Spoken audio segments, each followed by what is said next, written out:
So we're going to go back to Rocklahoma. You've got Poison. Tell me about the brainstorming of trying to figure out who you're going to book for this show.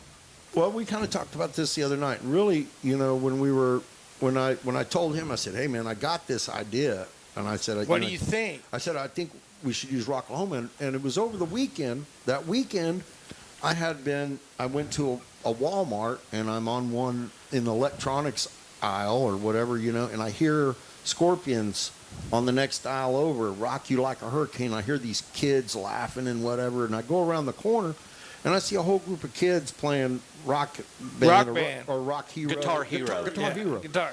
And I'm just watching them for a few minutes, and then, on the screen you can see like all the songs they can pick. And I'm looking at it, I'm like, wow, man, that's everything from the 80s. There's nobody on this thing that's new. So, part of my mind goes, well, they got everybody that they can afford.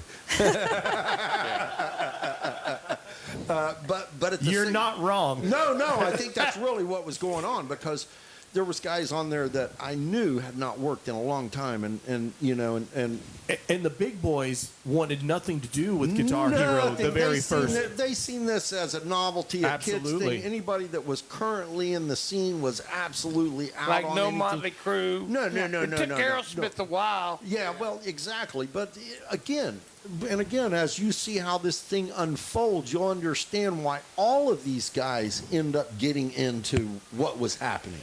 Because what you've seen was really the cusp and the beginning of the internet, and how things were going to work virally and how things were going to spread, which again goes on. I'll tell you another interesting story as we move on about this. And he and I were sitting there, and I was like, let's do a whole 80s theme. And he literally... We come up there and... Max was always good about having crates of records around, and he had a milk. I would have never guessed that. Yeah. But yeah, I literally had a milk crate there, and I'm thumbing through these albums, and I'm like, hey, Bullet Boys, this guy and that guy. And I said, I know where those guys are at. I can get a hold of those guys. And I think we come across. So I had Chip Zdanov's phone number, and I call him up, and I say, hey, Chip, I got this idea. I got this band Poison, and he goes, don't go any further. We'll play on it. And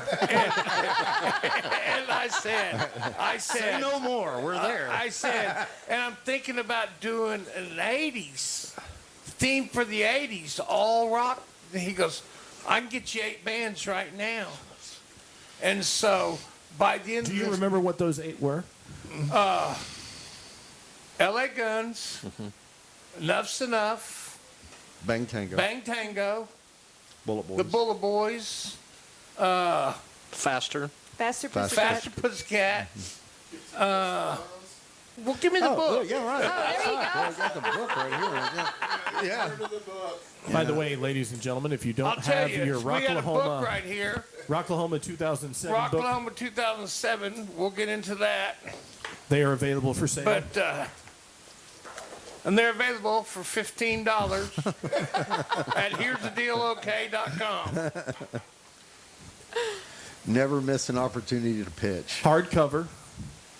It's really a beautiful book. Glossy jacket, full color, glossy pictures. It would make an excellent addition to your coffee table.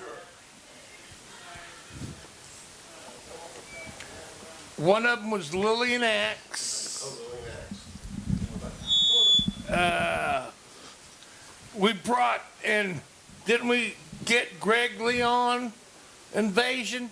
The dude, yeah. He was the original guitar player for Motley Crue. Yeah. That's the guy that McMars fired? Yes. Yeah. Wow. Yeah. So he came out to the press conference. He hung out. He was a real helpful dude in the beginning. Yeah. I bet he was. He was grasping for straws and coattails as fast as possible. Listen, all these guys were all, and I don't say all these guys. Listen, like we said a minute ago, when the sun starts to set, you find other things to do, man, and a lot of these guys were doing other things. So. I think. But he's very, I joke about it, but he's a very important part of that Motley Crue story. 100%. But when when time passes you by, when the story, and if the story never gets told, there's Nobody's ever going to know. nobody. And I mean, listen, there's probably the majority of the Motley Crue fans don't know that story. So. The other thing was, We were all the greatest quarterback in high school. Yeah. that's true. And the other one was, but we had to work on getting it because he didn't have the number.